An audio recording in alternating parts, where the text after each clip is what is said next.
Bem, amigos do Bola Presa, estamos de volta com mais um resumo da rodada. Eu sou o Denis. E eu sou o Danilo. Ontem uma rodada cheia de decisões, Danilo. 4 jogos, 3 saíram com o time classificado. Mas o mais legal é o que não saiu com o time classificado. O que vai para um jogo 6 é o que deixou a gente empolgado e também foi a melhor partida da noite. O Dallas ganhou do Los Angeles Clippers. Em Los Angeles, é só a segunda vez na história da NBA inteira que o time visitante ganha os 5 primeiros jogos de uma série. Aconteceu na final do Oeste de 95, Uau. que o seu Houston Rockets ganhou do San Antonio Spurs. E desde então nunca mais aconteceu, uma insanidade o que tá rolando, mas é divertido de assistir. Nossa, foi uma série interessantíssima. Tem vários ajustes, a gente vai conversar sobre isso daqui a pouquinho. E é isso que deixa as outras séries, os outros jogos de ontem não tão interessantes. Sixers teve que fazer alguns ajustes para superar a ausência do Embiid, mas a série contra o Wizards foi meio tudo igual. A única notícia importante da série com o Embiid foi o Doc Rivers falar que ele acha que o Embiid volta para os playoffs.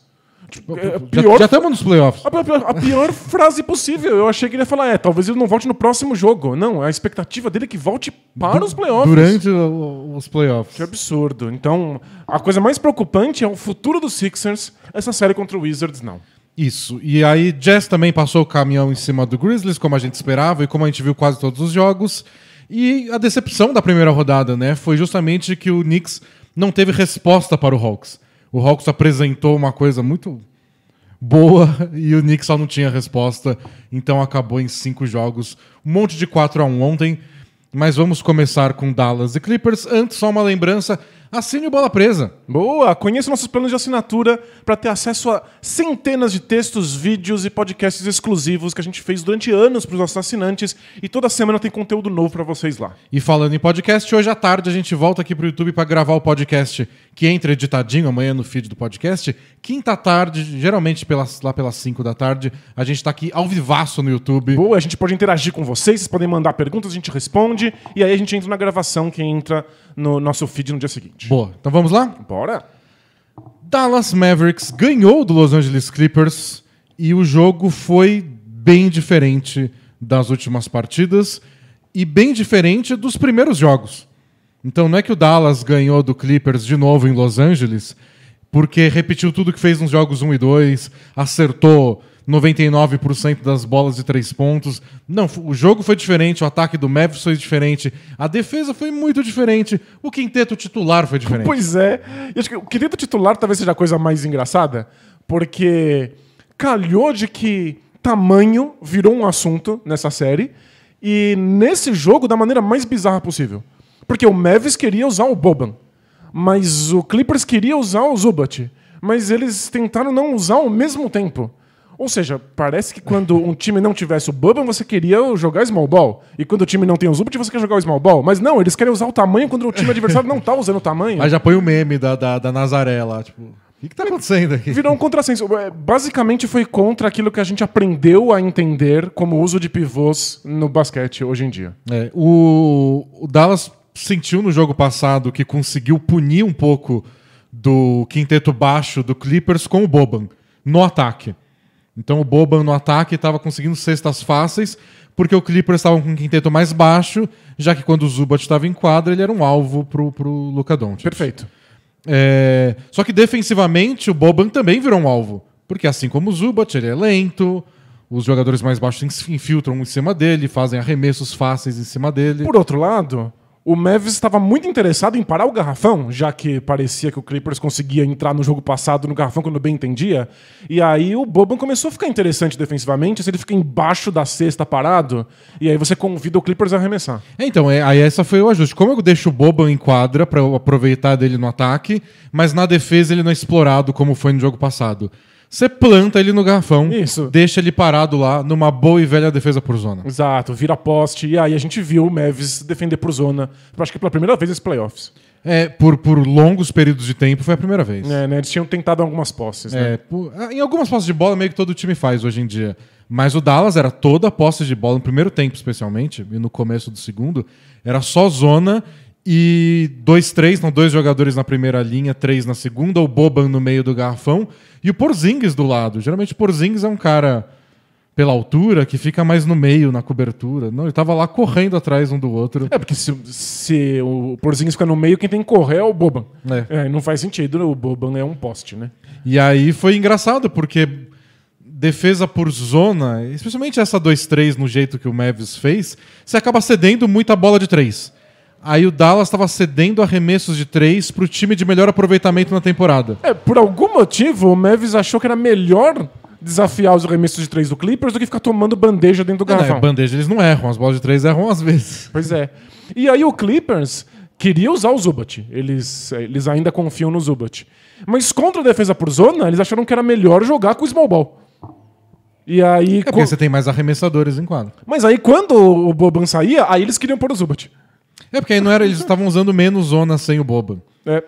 Então, ficou aí você podia usar o Zubat como pick and roll, bloqueios e afins. É que ficou muito engraçado, porque em geral um time põe um pivô, você se vê obrigado a pôr um pivô também. Mas não, eles ficaram intercalando os pivôs. Foi uma confusão só, o que deixa bem divertido. O duelo dos técnicos é parte da graça de toda a série dos playoffs, além dos duelos individuais e das grandes atuações. E ainda mais divertido que pivô seja um alvo central aí dos ajustes táticos dos dois times. E convenhamos, né? Fica muito mais legal que um dos personagens é o Boban. Ah, sim. Aliás, ele é um personagem muito legal no mundo. Você olha pra outra coisa em quadra? Você fica só, o Boban, passa pro Boban. Então, são poucos jogadores da NBA que eu fico olhando só pra eles e acabo perdendo o resto da movimentação ofensiva. Porque eu quero ver como ele se posiciona, como defendem ele, quando que ele recebe. Ele é muito fascinante, né? Fica um holofote nele. E foi engraçado porque o Clippers tomou algumas cestas do Boban no começo, alguns rebotes, etc. Começaram a se preocupar muito com ele. Então, é o plano do Dallas começando a dar certo. E interceptaram alguns passes, roubaram algumas bolas do Boban porque ele é muito lento. É angustiante, às vezes, de assistir. E ele tomou até uns tocos, porque às vezes ele recebe a bola numa altura de pessoas normais e ele é lento até pra levantar a bola. Ele girando pra levantar, alguém chega, dá um tapa.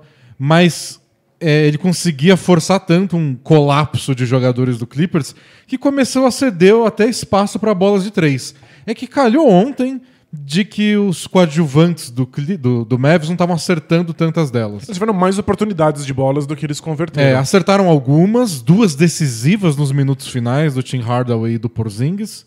Isso foi parecido com os jogos 1 e 2. Bolas do Porzingis e do Hardaway decidindo o jogo nos minutos finais. Mas dava para ter sido muito mais. Davam para eles terem aproveitado mais a defesa em cima do Boban para punir com bolas de 3. Calhou que ontem foi o Doncic, o ataque foi o Doncic. E o Doncic acabou punindo o Clippers pela bagunça que aconteceu ao redor do Boban, porque enquanto todo mundo colapsava no Boban na altura do garrafão, o Doncic ia avançando junto com uma espécie de segunda leva e aí fazia floaters. Porque dificilmente a barreira de defesa conseguia passar pelo Boban, né? E aí ele fez 27 pontos, né, no primeiro tempo, o Luka, e acabou com 42, além de 14 assistências. Né? O Doncic ele acertou 17 arremessos no jogo e deu 14 assistências. Então ele foi responsável por 31 cestas do Mavs. O Mavs fez 37 cestas o jogo inteiro. Então tem 6 cestas que não foram responsabilidade do Doncic no jogo. Seja com o passe ou com a bola dele. Isso dá 83,8% dos arremessos do Dallas foram um arremesso do próprio Doncic ou que veio de uma assistência dele. É o recorde da história dos playoffs da NBA. É muito impressionante. Os únicos 2 jogadores que passaram de 80% foram o Allen Iverson. Ele acertou 21 arremessos e deu assistência para outros 8 num jogo contra o Hornets em 2003. E o LeBron, em uma das finais, a final de 2015 contra o Golden State Warriors, num dos jogos ele acertou 15 arremessos e deu passe para outros 11 arremessos. Uau. Que dá 81,3%. O Doncic foi acima disso. Esse foi o mais. Só esses 3 passaram de 80 e o Doncic ficou em primeiro da lista. E isso é o mais próximo que você chega de ganhar sozinho. Completamente. E isso é outra história. Que talvez se você assistiu só esse jogo você não esteja ciente, mas estávamos todos preocupados com a saúde do Doncic. Porque ele passou o último jogo com muitas dores, piscando lento, sofrendo com ombro, costas e pescoço. E ele pareceu perfeitamente saudável nesse jogo, né? Pareceu saudável e foi muito engraçado a entrevista pós-jogo dele dizendo: nossa, eu joguei muito mal. E eu entendo. Ele tá errado. Ele jogou muito bem. Mas eu entendo porque Ele errou muito arremesso. Ele tentou 37 arremessos. Então, ele errou muito mais que ele acertou. Então, a sensação dele arremessando deve ter sido esquisita. Tipo, ele acertou 46% dos arremessos. É bem alto pra um armador. E pros arremessos difíceis que ele tem. Exato, mas ele não tá acostumado a acertar tão pouco. Tipo, ele acertou 17 arremessos, então ele errou 20. Exato, é. Tipo, na cabeça dele, ele tá lembrando dos 20 arremessos que ele errou. E ele fez, acho que só 4 ou 5 pontos no último quarto. E cometeu vários turnovers, alguns que podiam ter custado o jogo no final até. O Mavs deu uma bela de uma engrenada no terceiro período, especialmente quando o Clippers começou a desperdiçar a bola. E aí o jogo pareceu que saiu do controle, parecia que o Mavs ia dar um passeio. E aí o final do Mavs foi bem sofrido, o Doncic errou vários arremessos, perdeu a bola, o Clippers conseguiu chegar bem pertinho e aí no final não deu. E aí vai o elogio, nessa mesma entrevista, ele falou que jogou muito mal e elogiou o Dorian Finney-Smith. E eu acho que ele foi o herói da partida, tirando os personagens óbvios. Então, o Luka é o herói da partida, né? Claro. Mas o Finney-Smith jogou tão bem na defesa e era isso que faltava pro Dallas. É isso que a gente apontou no vídeo passado, que tava ridículo, que era como eles estavam tomando uma infiltração atrás da outra. Tava varzeando. E a história do jogo foi essa. O Dallas jogou com zona até a zona parar de dar certo, em meados do terceiro quarto. Que foi quando as bolas de 3 do Clippers falaram, vocês estão dando, agora a gente embalou. E aí eles mudaram, foram para a defesa individual e o Clippers falou, então beleza, agora é hora de a gente atacar o garrafão. E não conseguiram. E começaram a perder a bola. Começaram a cometer um monte de turnovers. E muito pela defesa individual do Finney-Smith, do Tim Hardaway Jr. Do Maxi Kleber até. E do Maxi Kleber, embora o Maxi Kleber tenha jogado bem menos tempo. Isso foi uma mudança de rotação interessante do Carlisle. A gente não viu o Willie Cauley-Stein. Viu muito mais o Boban, que foi titular, e muito mais Dwight Powell. Ele jogou bastante, pegou uns rebotes ofensivos importantes e jogou bem na defesa também. Porque o Powell não é um excelente defensor, mas ele é um jogador explosivo, um jogador que consegue pular muito alto, correr muito rápido, e tava faltando isso pro Mavs, esse tipo de agressividade física defensiva. Eles pareceram um time... Porque eles sempre são um time enjoado, né? O Mavs é um desses times que discute o tempo inteiro, mas eles pareceram pela primeira vez ter o físico necessário para conseguir bancar esse tipo de atitude. Então eles foram pela primeira vez um time que incomodou fisicamente o Clippers. Vamos ver a sequência que eles abriram vantagem no terceiro quarto? Boa. Curiosamente, depois que eles pararam de usar a zona, Exato, que estava dando certo. É uma sequência de 22 pontos em que eles tomaram só 3 nos 4 minutos finais do terceiro período. Então já começa com o Doncic dançando balé. E ele fez isso uma vez e a bola pegou no pé dele, ele deu tanta risada. Ele acha muito engraçado ser goleiro de handball. E aqui... Essa aqui é a defesa do Dallas funcionando. Aqui já não é mais zona individual, mas ó a cobertura do Porzingis no lugar certo, a mão do Doncic interceptando o passe. É tipo, atividade pra não dar um caminho livre igual eles deram no jogo passado. E olha que lindo, vira contra-ataque. E vocês veem que Dwight Powell. É o Mavs usando o Zubac no momento em que o Mavs não está usando o Marjanovic. E o Mavs está atrás do placar, e aí é mais um desperdício, mais um contra-ataque. Desperdício do Kawhi Leonard, que não jogou bem ontem. E aliás, esses dois que a gente viu aí foram as duas primeiras cestas de contra-ataque do Mavs no jogo. E aí teve outra logo depois. Ponte em terra, Doncic. Não. E foi uma jogada. O Kawhi foi infiltrando.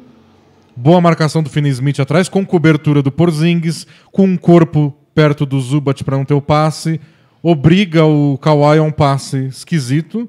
Mas mesmo assim, o Kawhi tava só maluco, né? Mas foi a defesa certa. Foi a defesa certa. Às vezes o atacante pode ser maluco, você faz tudo errado, a bola entra. Olha o rebote ofensivo do Dwight Powell. A diferença que isso faz. E ó, uma cesta que não foi do Doncic, nem assistência dele. A gente viu uma delas, né? Aê! Raridade, hein? E aí o Mavs passou na frente. Eu quero o NFT dessa cesta aí. Pago caro. O pick and roll com o Dwight Powell deu tão certo temporada passada até o Powell machucar. E o que o Doncic fez dessa jogada com o Boban nesse jogo? E aqui de novo. Outro bloqueio, o Zubac, aproveitando o Zubac de novo. E olha como ele para o corpo. Tem drop do Zubac, isso teve no jogo passado. Drop do Zubac, o Doncic entra no garrafão.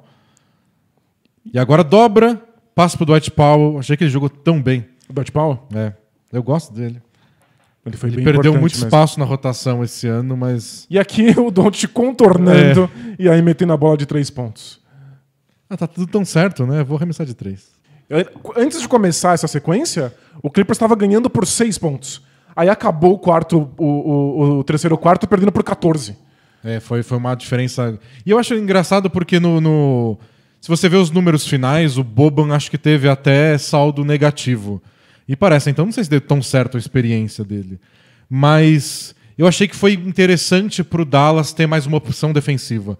Porque a zona funcionou no primeiro tempo, aí parou de funcionar no terceiro, aí eles voltaram pra defesa individual, o Clippers teve que mudar tudo que eles estavam fazendo para se adaptar à defesa do Dallas, e aí eles fizeram a parte deles de jogar bem individualmente na defesa, mas pelo menos você tem coisas diferentes para jogar. Às vezes você faz um ajuste, não é pra ele dar certo imediatamente, mas é pra forçar o adversário a ter que fazer ajustes também. E aí você começa a confundir mais a partida. Então o saldo final da zona não foi positivo? Não por causa da sequência de bolas de 3 do Red Jackson no terceiro período. Mas começou muito bem.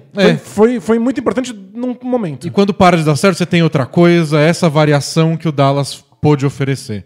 E muitos dos pontos do Doncic no primeiro tempo, onde ele pontuou mais, foram porque o Boban estava em quadro.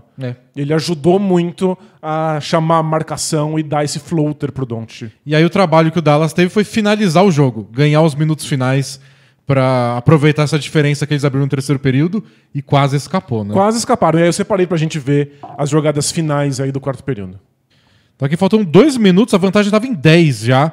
Tinha acabado de rolar 2 bolas de 3 do Mavs, né? Foi. Do Tim Hardaway e do Porzingis. Então, tipo, o Clippers deu uma resposta, o Mavs respondeu na mesma moeda, e agora o jogo já parece perdido, né? O Porzingis, aliás, que não jogou tão bem ofensivamente, mas fez essa bola de 3 da zona morta bem importante.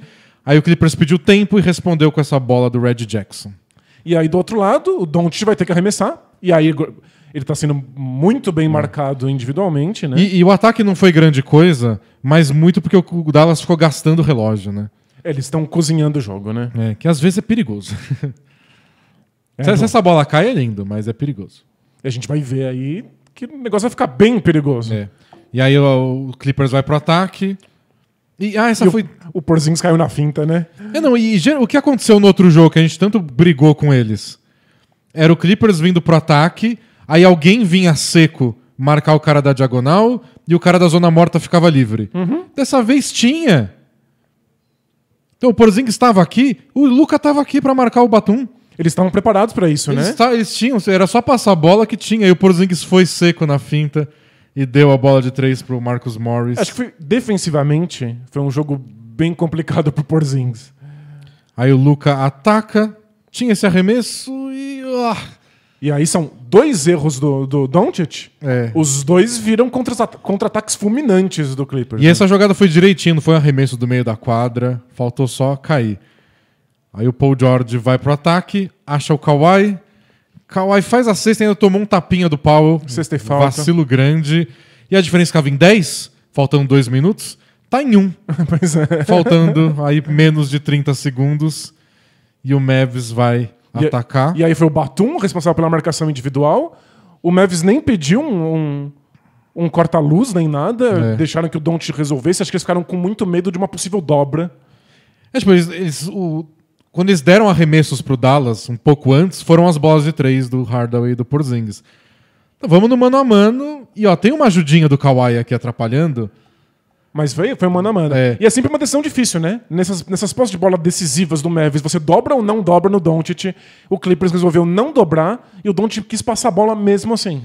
Porque o Maxi Kleber escapou, né? O Marcus Morris não percebe ele passando. Então ele tá livre. Ele passou, ele tá o corpo inteiro na frente do Morris. E aí ele vê o Maxi Kleber ficando livre. O que ele não vê é que o Terrence Mann também percebeu isso. Largou o Tim Hardaway e foi pro roubo de bola. Muito inteligente a defesa do Terrence Mann. E o Mann tá sendo muito importante, né? Agora que ganhou minutos nessa série, porque ele também é um jogador muito agressivo. Porém, eles correm pro ataque. O Paul George tá com a bola. Devolve pro Terrence Mann, que passa pro Batum. E aí o Mavs pega a bola, sofre a falta e a última posse de bola para virar a partida não toca na mão do Kawhi Leonard. E o Clippers tinha um tempo técnico para pedir. Eles optaram por não pedir, porque nos últimos 2 erros do Doncic, eles correram para frente e saíram com cestas, né? A gente perde aqui um segundinho, Mas olha, o Terrence Mann entrega pro Paul George, o Paul George puxa a bola pra frente, e aqui o Paul George, que tá nesse pedacinho, lançou o Terrence Mann porque ele tá com vantagem na corrida. Sim, tipo, ele chegou primeiro, ele chegou antes do Doncic. Só que o Doncic se recupera, contesta meio que, só não quero fazer a falta, e o Terrence Mann desiste de tentar a cesta e passa pro Batum, que quer tentar, né? Ele tá embaixo da cesta. Por que não, né? Mas é o Batum e o Terrence Mann querendo salvar o seu jogo 5 com a série empatada em 2-2. E jogaram tudo no lixo. Se o Batum tivesse menos confiança, se ele fosse assim uma pessoa mais assustada como nós, ele teria só pegado a bola e pedido um tempo. Ali na cabeça do garrafão mesmo, assim. E aí o Dallas acerta os 2 lances livres, o Clippers tem 8 segundos pra tentar empatar o jogo e o Kawhi tenta esse arremesso contestado que não dá nem aro. Bem difícil, sem ritmo nenhum, né?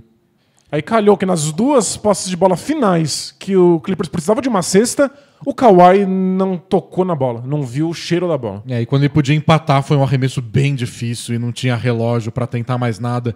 Capaz, se ele começar a bater muita bola lá, o Dallas faz uma falta, ele só tem 2 lances livres. Eles criam uma bola de 3. Então... Ele tinha que arremessar, não tinha jeito. Então o Dallas... Não é um jogo que eu esperava pro Dallas ganhar. Porque não teve grande aproveitamento, não teve um coadjuvante que brilhou, não foram 20 bolas de 3. Não foi um jogo que o Clippers errou demais. O Clippers errou naquela sequência dos 22-3 do terceiro período.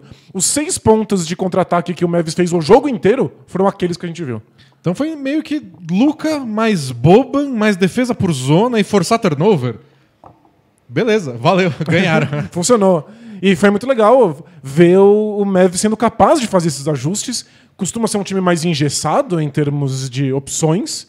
E fez ajustes, forçou o Clippers a ter que responder esses ajustes. E aí no final do jogo, parecia que o Clippers não tinha o suficiente. E agora, se o Dallas for o primeiro time a ganhar em casa um jogo nessa série, elimina o Clippers e vence. Vai ser muito legal esse jogo 6. Mas se seguir a lógica, vamos ter um jogo 7. que o Mavs ganha. Porque é em Los Angeles. Bom, esse foi o jogo da noite, então o resto vai ser meio jogo rápido pra gente não fazer nada muito longo. A gente não quer fazer resumos muito longos. Quando tem mais de 50 minutos, é sem querer. Aí não é resumo. Como você vai fazer um resumo de um texto que a sua professora pede, o resumo sai maior do que o texto. Então vamos tentar ser bem rápido aqui. Primeiro com Hawks e Knicks. Os jogos... Se você assistiu os outros resumos, é repeteco. O Knicks não apresentou nada de novo no ataque nem na defesa. Teve o Julius Randle agressivo, ele tentou. O Knicks não caiu por falta de luta. Eles caíram porque o ataque não faz ponto e eles não tiveram uma resposta pro Trae Young. Foi o melhor jogo ofensivo do Julius Randle nessa série. Ele acertou 38% dos arremessos. Eu acho Coitado. Que não tinha muito como. Inclusive, se você é nosso assinante do Bola Presa, a gente disponibilizou um vídeo com os jogos de mais de 40 pontos de Julius Randle contra o Hawks na temporada regular, pra ver que tipo de coisa ele fazia e que não tá funcionando agora. Simplesmente não funcionou, o Knicks não tinha um plano B.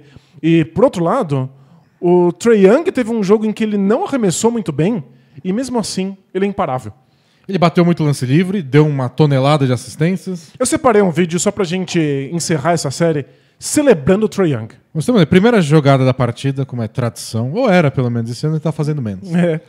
Mas é o Trae Young infiltrando, existe um medo de que ele consiga uma bandeja e ele aciona o capel. É o tempo inteiro, né? Ele engana a defesa do Knicks toda vez. Quando eles acham que é bandeja, é ponte aérea. Quando acham que é ponte aérea, é bandeja. Ele decide no último milésimo de segundo. E esse é o mais impressionante. Isso que a gente não esperava do Trae Young nesses playoffs, a capacidade de decisão dele, quão rápido ele decide. E aí o Julius Randle errando de novo. Contra-ataque. Parece que não deu certo, né, o contra-ataque. O Trae Young contorna e agora, ao invés da ponte aérea, agora que floater. Agora que o Taj Gibson não contestou, virou uma bandeja. Depois do jogo, ele falou que ele nasceu para os playoffs. Ele nasceu para esses momentos. E não tem como argumentar contra, por enquanto. Ele até falou, né, que o técnico do Hawks falou para ele, assim, tipo, eu conheço você, eu sei que onde você vai brilhar é nesses momentos de decisão. Ele parece muito tranquilo e muito pronto. Ele passa muito fácil pela primeira linha de defesa. E aí fica sempre com algum pivô. Tipo, às vezes não é tão fácil. Tipo, essa marcação do Knicks. Tipo, teve uma troca, tava o Bullock, veio o bloqueio, agora o Derrick Rose. Tem 2 jogadores aqui, os 2 estão voltando. Ele acha uma ponte aérea pro John Collins, que acertou de costas. Impressionante. O John Collins também é muito bom. Mas é tudo muito igual. E aí o Taj Gibson saiu bem, mas de repente o Trae Young tava do outro lado, o Capela tinha comprado espaço pra ele. Toda posse de bola que parece que vai dar errado, o Trae Young fala, agora deu.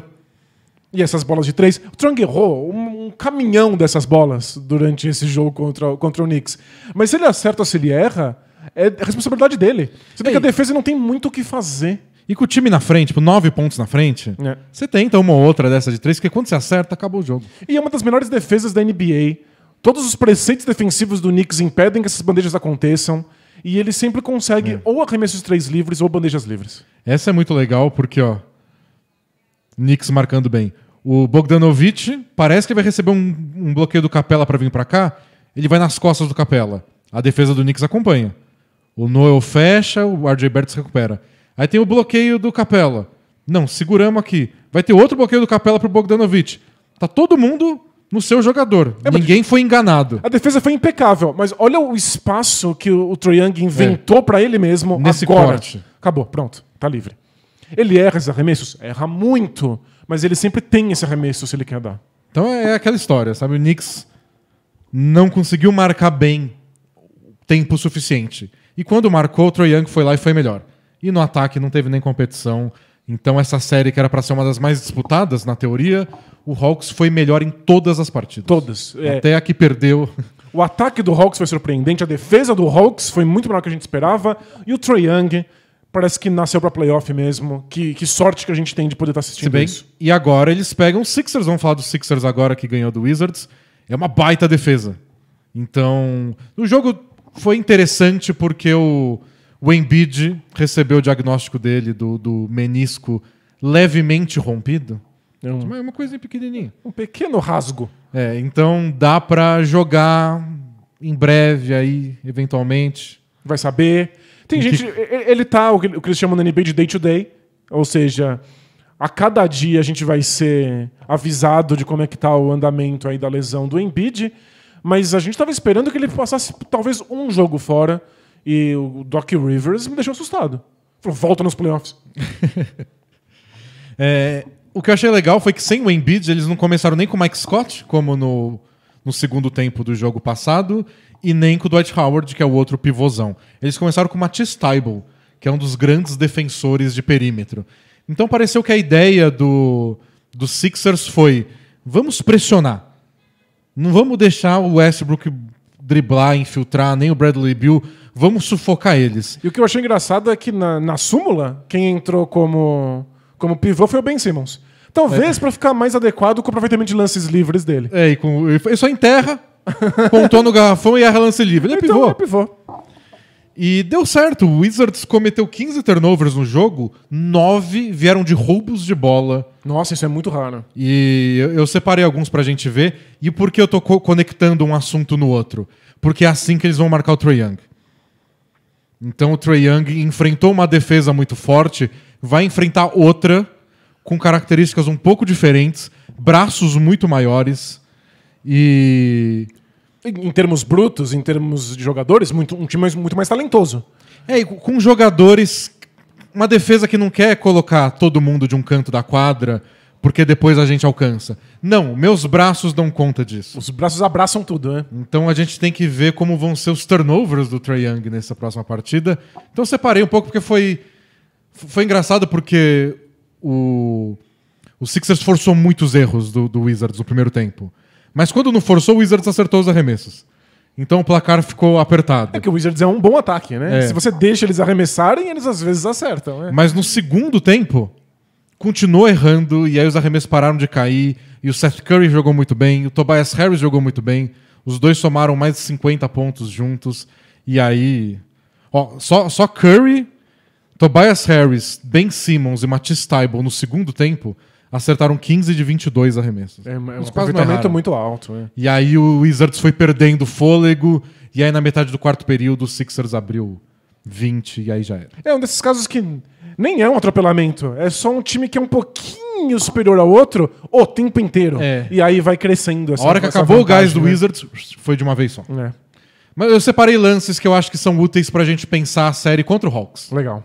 Então aqui tá a defesa. O Matisse Thybulle já marcando o Bradley Beal, aí tem um bloqueio do Gafford, já tá o Ben Simmons em cima, o Danny Green tá aqui do lado, boa sorte se lidando com esses braços todos. E essa é a graça do Ben Simmons, seu pivô.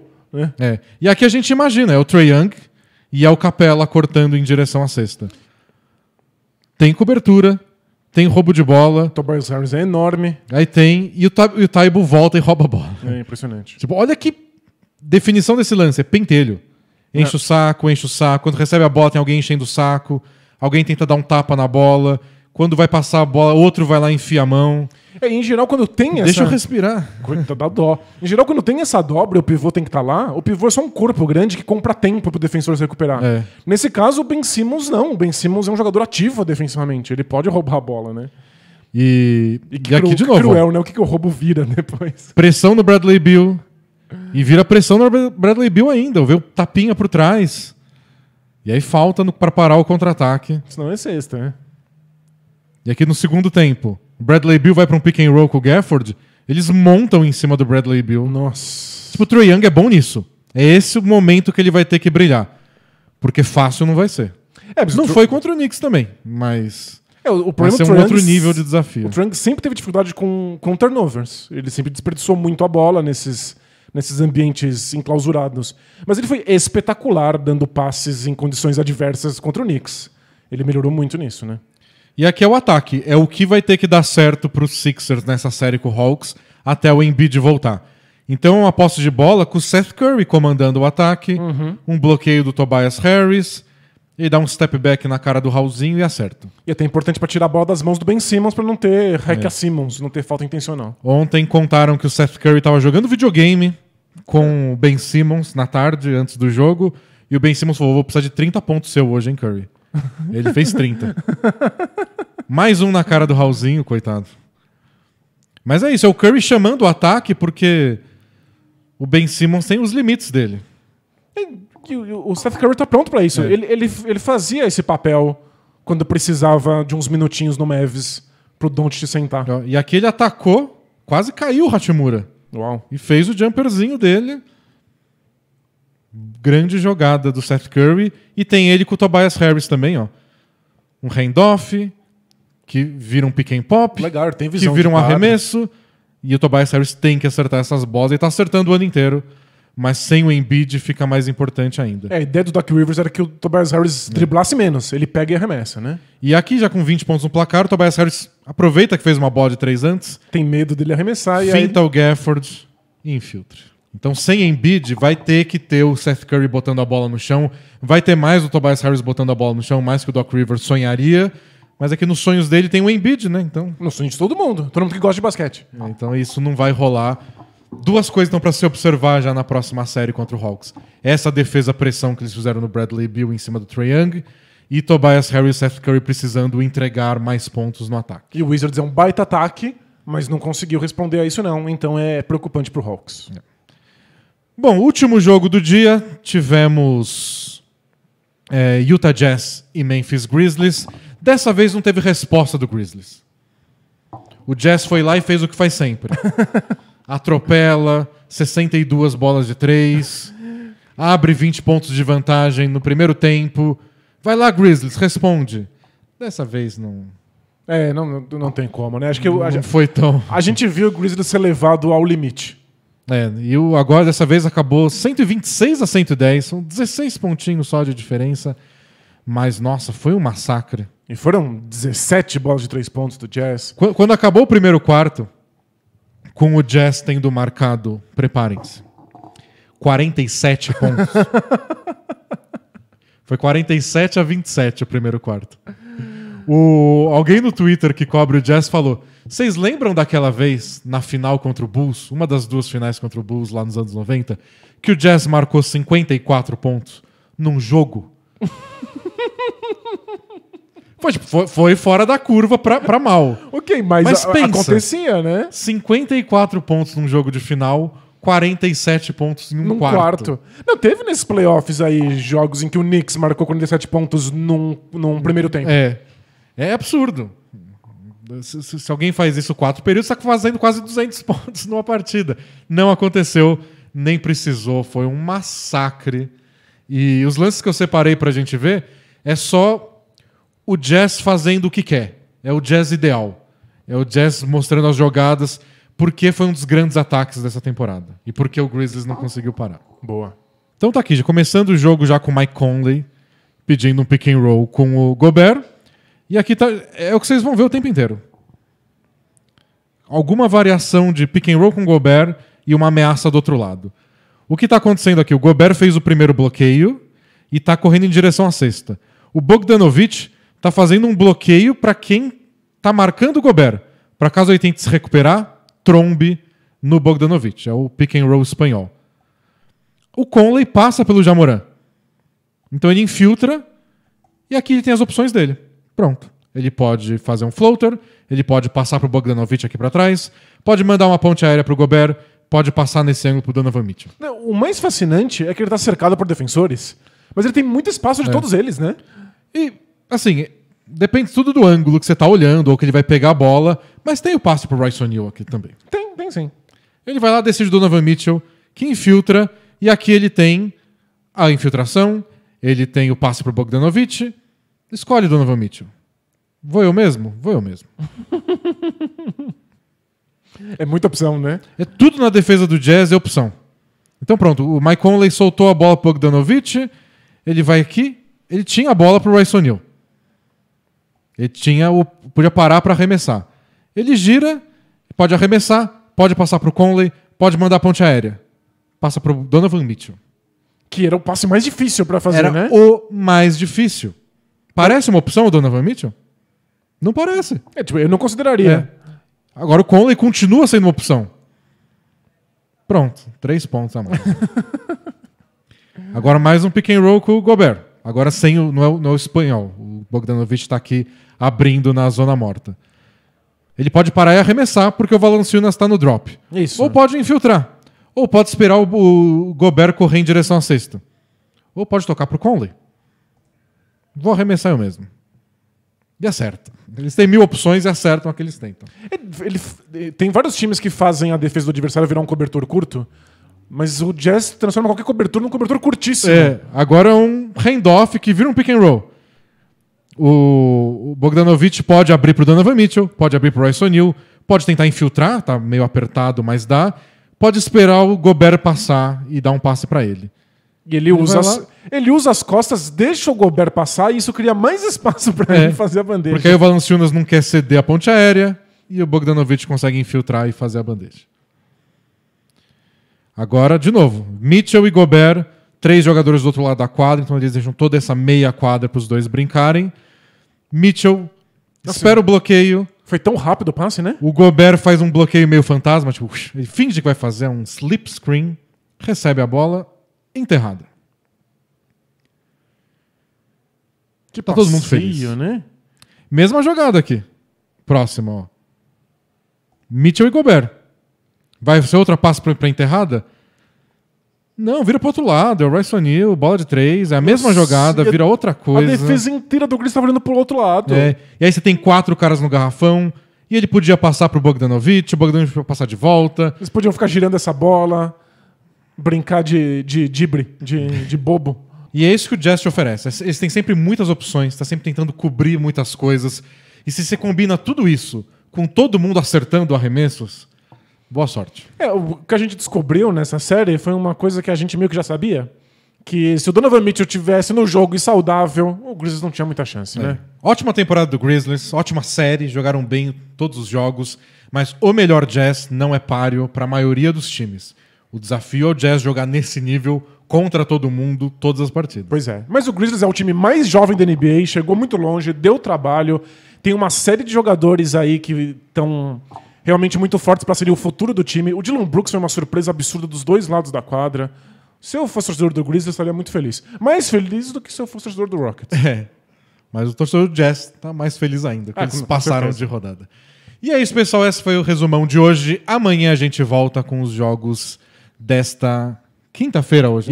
Tem podcast, é quinta-feira. Boa. Então a gente se vê daqui a pouquinho ao vivo aí pra gravação do podcast. Tchau. Tchau, tchau!